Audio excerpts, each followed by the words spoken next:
I lived near a copy and paste forest. What the hell is that, you're probably asking? Look up monoculture forests. But there's a reason we in the town didn't call it that. That reason is because none of us believe that's what it is. I mean, yeah, at a glance, that's what it looked like, but anyone that's been inside it will tell you there's more to it. As kids, they would always tell us not to play in the copy and paste forest. People go missing in there. People who make it back just ain't right. Things like that. My grandpa once told me a story about how in high school he and a few buddies went camping in there to prove it was all bull.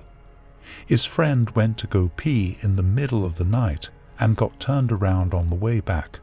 No matter how much they kept shouting for him to head back towards their voices, their friend's voice just kept getting further away. Nobody saw his friend again for a year. He stumbled out into the street, completely disoriented with no recollection of where he'd been, insisting he'd only been walking for a day. When Grandpa went to visit him in the hospital, he seemed to have forgotten about all kinds of things from their time in school and had a completely different recollection of other past events.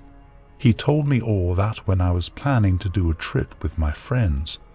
Of course, I made the mistake of not believing him. I also went on a trip with my friends, but we were doing a hike during the day so nobody would get turned around. It wouldn't even be possible with everything in such a perfect grid pattern. Hell, on a perfect day, you could almost see the highway with a pair of strong binoculars. What we saw was different. We had started at the dead-end road next to the dog park.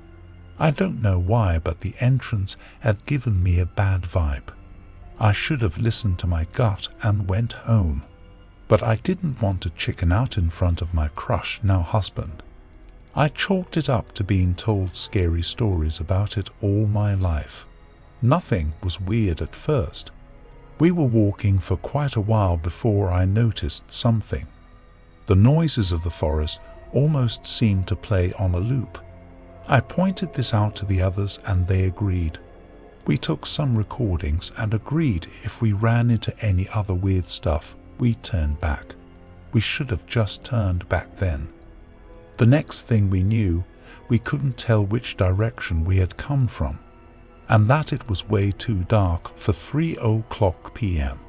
When my husband pointed this out, we decided that, yeah, that counts as more weird stuff. Signal was spotty. We kept jumping all over the map. So we decided to pick a direction and just follow it until we hit the highway and hitch a ride back. The forest was only supposed to be a couple of kilometers across, and we'd already been walking a couple hours.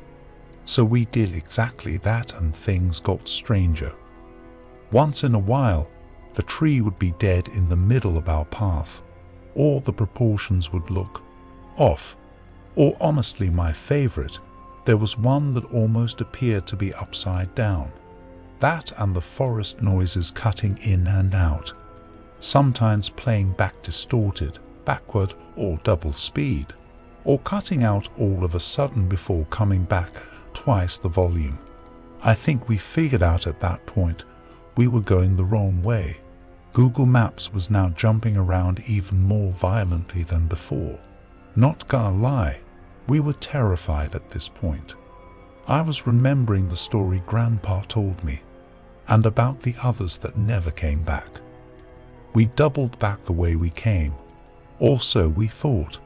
The noises stopped sounding quite so weird, but then something worse played. We heard us, word for word, the conversation we had earlier about turning back. We changed direction again. It was getting lighter out. By the time we made it back, it was 6:00 p.m. the next day.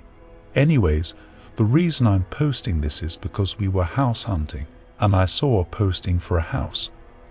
The one across from the dog park.